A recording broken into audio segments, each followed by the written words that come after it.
हमारे चैनल को करें सब्सक्राइब, प्रेस करें बेल आइकन ताकि हर खबर सबसे पहले पहुंचे आपके पास। प्रशांत किशोर के विजन से हूं प्रभावित, इसलिए थामा है जनसुराज का दामन। जनता ने अवसर दिया तो अगले 10 सालों में बेहतर ही नहीं बेहतरीन हो जाएगा अपना बिहार। दरभंगा में न्यूज टुडे से खास बात में यह कहा जाने माने शिक्षाविद और दिल्ली पब्लिक स्कूल कादिराबाद दरभंगा के डायरेक्टर डॉक्टर शोएब अहमद खान ने। जनसुराज के संस्थापक प्रशांत किशोर से कई चरणों की मुलाकात और उनके विजन से प्रभावित होकर जनसुराज का दामन थाम दरभंगा लौटे डॉक्टर खान ने अपनी बात रखते हुए मीडिया के हर सवाल का बखूबी जवाब दिया। उन्होंने जनसुराज अभियान के मुख्य उद्देश्य विधानसभा चुनाव लड़ने की बात के साथ बिहार से पलायन और राजनीति में महिलाओं की भागीदारी जैसी बात पर बेबाकी से जनसुराज का पक्ष रखा। उन्होंने यह भी कहा कि संगठन 2025 में होने वाले बिहार विधानसभा चुनाव में सभी सीटों पर अपने उम्मीदवार उतारेगा। डॉक्टर शोएब खान, राजनीति में जिस तरह से जनसुराज की धमक बढ़ रही है, आप भी जनसुराज में बहुत करीब होते जा रहे हैं, तो क्या आखिर जनसुराज में आने का उद्देश्य क्या, मकसद क्या? देखिए, जनसुराज का अभी अभियान चल रहा है और जनसुराज अभियान का मुख्य उद्देश्य कि बिहार में एक बेहतर और समृद्ध समाज का निर्माण करना, इसका लक्ष्य है कि समाज के योग्य और जो अच्छे लोग हैं वो राजनीति में आए। ये आपके प्रशांत किशोर जी की सोच है कि बिहार में जो राजनीति है उस राजनीति में जब अच्छे लोग का प्रवेश होगा तो नो डाउट बिहार आगे की ओर जाएगा और बिहार तरक्की कर सकती है। तो ये उद्देश्य था कि मैं जो राजनीति के अंदर में मैं भी कर रहा था और प्रशांत जी का जो सोच है, जो उनका सपना है, जिस तरह से उनके विचार हैं, उनके विचार हमारे विचारों से बहुत ज़्यादा मेल बैठती है, इसलिए मैं जनसुराज में आया हूँ। चीज़ों को देख के ऐसा लग रहा है जैसे विधानसभा चुनाव लड़ेगा जनसुराज क्या?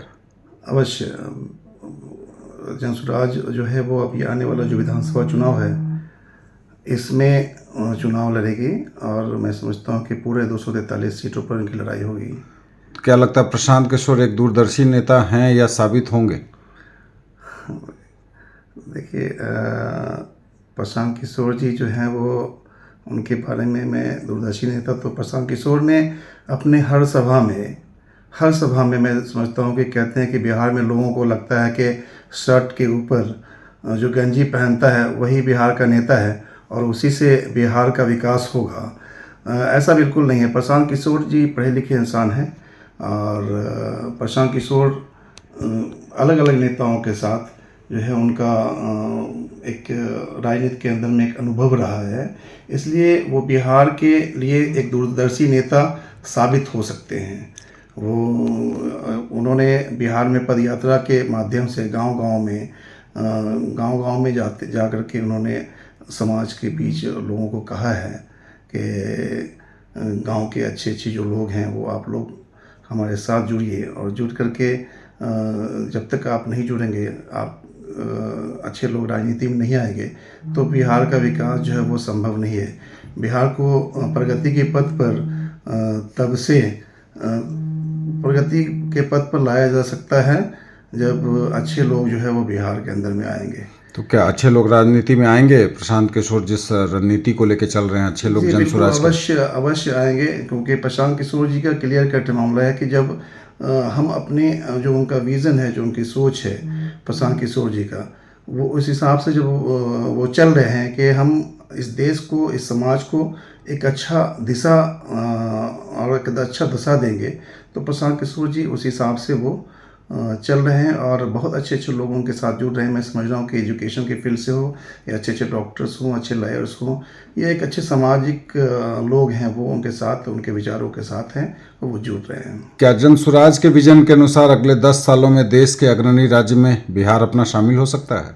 देखिए, अवश्य प्रशांत किशोर के विजन के अनुसार यदि बिहार के लोग एकजुट होकर और जाति धर्म से ऊपर उठ करके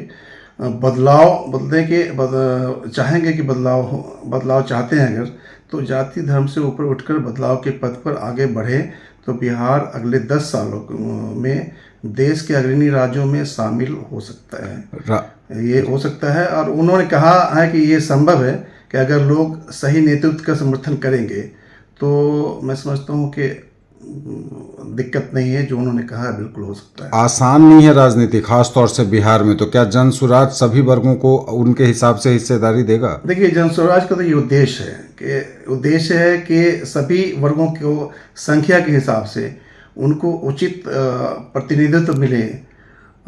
इससे सभी को के आवाज़, इसमें जो है सभी की आवाज़ सुनी जाती है और सुनी जाएगी और उनके हित की बात की जाएगी।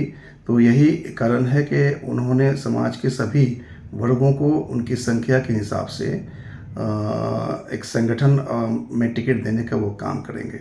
महिलाओं की भागीदारी राजनीति में बढ़ रही है, चाहे राजनेता के रूप में चुनाव लड़ने को लेकर हो या वोट देने में वोटर को लेकर हो। तो महिलाओं की हिस्सेदारी का क्या होगा, उचित भागीदारी का? देखिए, उन्होंने अपने कई बार जब उनकी सभा को में हम लोग गए हैं, और महिलाएं जो है वो भी उनके सभा में रही हैं। तो जनसुराज महिलाओं में, उनके अंदर में जो महिलाएं हैं, महिलाओं को उचित भागीदारी मिलेगी। उन्होंने कहा है कि महिलाओं की भागीदारी बढ़ाना और उन्हें निर्णय लेने की प्रक्रिया में शामिल करना जनसुराज के प्रमुख उद्देश्यों में से एक है। अगले विधानसभा चुनाव में 40 सीटों पर उन्होंने बताया था कि हम लोग जो अभी चुनाव 243 सीट पर लड़ेंगे, तो 40 सीट पर लड़ने के लिए उन्होंने घोषणा की है किया था। अभी पटना में एक अधिवेशन हुआ था, उस अधिवेशन में उन्होंने बताया था कि हम महिलाओं को 40 सीट पर, मतलब 40 जो एमपी का जो आपका ये है, उस 40 एमपी बिहार में है, तो हर एमपी पर एक सीट जो है वो महिलाओं का होगा। जनसुराज बिहार के बाकी दलों से अलग कैसे है और आगे कैसे अलग रह पाएगा? देखिए, वो जनसुराज का जो है, प्रशांत किशोर जी ने अपने भाषणों में बताया कि जनसुराज बाकी दलों से इसलिए अलग होगा क्योंकि ये जाति, धर्म और व्यक्तिगत हितों से ऊपर उठकर समाज के सभी वर्गों को के लिए काम करेगा, सभी वर्गों के साथ है। इसका मुख्य उद्देश्य है कि बिहार में एक समृद्ध, न्याय संगत और सशक्त समाज का निर्माण करना, और सशक्त समाज का निर्माण करना है जहां हर नागरिक को सम्मान का अवसर मिले और उनको जो उनका अधिकार है वो अधिकार मिले। शोएब जी, इतना तो तय है जनसुराज चुनाव लड़ेगा, तो क्या प्रशांत किशोर जी भी चुनाव लड़ेंगे? देखिए, ये प्रशांत किशोर जी का ये सवाल तो मेरे लिए नहीं है, क्योंकि प्रशांत किशोर जी इसका जवाब वो खुद देंगे कि वो चुनाव लड़ेंगे कि नहीं लड़ेंगे। चूँकि ये सवाल मैं समझता हूँ कि मुझे कहना उचित नहीं होगा। प्रशांत किशोर जी का जो मामला होगा तो वो खुद ही उसको डिस्प्ले करेंगे कि आगे क्या करना है। तो आप अपने ही बारे में बता दीजिए, आप तो चुनाव लड़ेंगे लग रहा है सर। देखिए, मैं तो एक पार्टी का एक काज करता हूँ, और अगर पार्टी चाहेगी तो अवश्य चुनाव लड़ा जाएगा, लड़ना चाहिए, क्योंकि इनका जो उद्देश्य है कि अच्छे लोग आए। तो ये जनसुराज क्या बिहार में सभी 243 सीटों पर चुनाव लड़ेगी या कोई अलायंस वगैरह होगा? नहीं, ये जनसुराज पूरे 243 सीट पर लड़ेगी, और हमारे प्रशांत जी कहते हैं कि हम 242 भी नहीं करेंगे, और हमारा किसी से कोई जो तालमेल नहीं है, किसी से मतलब हमारा अलायंस नहीं होगा। हम अकेले बिहार में लड़ेंगे, जनता का साथ हमारे साथ होगा, अच्छे लोगों का साथ होगा, पूरे समाज का साथ होगा। बिहार में जनसुराज पूरे 243 सीट पर इस पर चुनाव लड़ेगी, आने वाला जो विधानसभा है इसमें।